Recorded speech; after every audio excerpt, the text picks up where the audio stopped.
staying true to the heart. The essence of our hearts is such a magnificent force.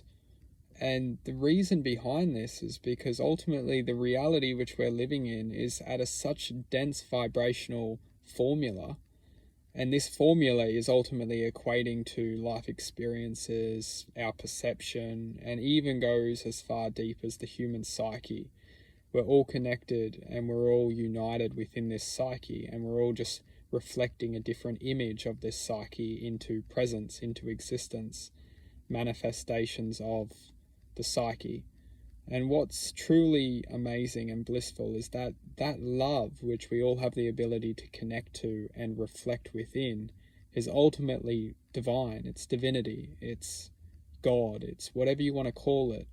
It's and the essence of an existence which is greater than the human psyche, greater than ourselves. It's something that we can perceive and ultimately connect with and unite with.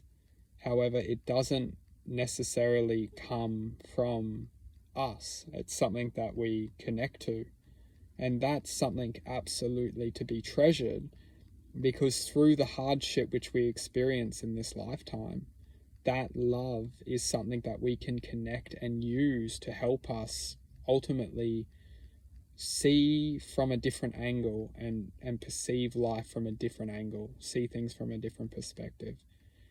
And we can all connect with this by actually starting to learn to love ourselves. And it's very basic, and although we like to, it's very basic, but our minds do their best.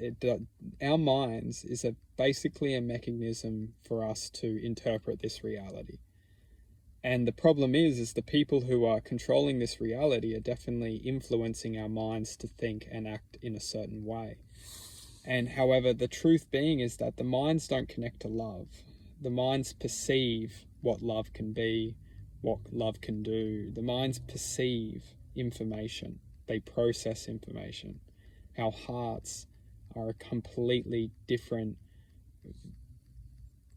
Our hearts are effectively, almost you could refer to as like a vortex. And that vortex is essentially, it has its own, and this is the magical thing when you actually start to research and become aware of what the heart truly is that the heart is divine, and divinity, more so what we need to refer to is the essence of the heart's potential is divine. And it's almost like, the true self, the true existing self has the heart. And although maybe the mind has been influenced, the heart is pure, the heart is truth, the heart is an existence that has always been true. You could call the heart is God, the heart is love.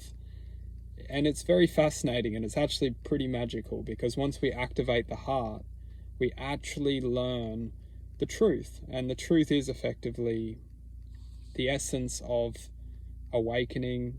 Truth is effectively, you could say, connection to divine. Truth is love.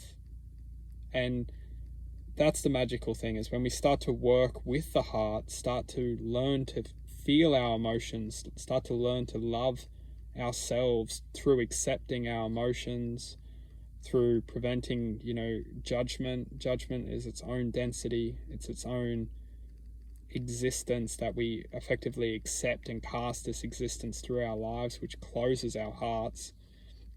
It's just very magical. And I think 100% that our perception, our mind, is only here to influence a projection into this reality. The true self naturally originates from, you could call Gaia, or this planet, this world has naturally formulated the self, and that self is effectively each and every single one of us, which we can refer to as the psyche.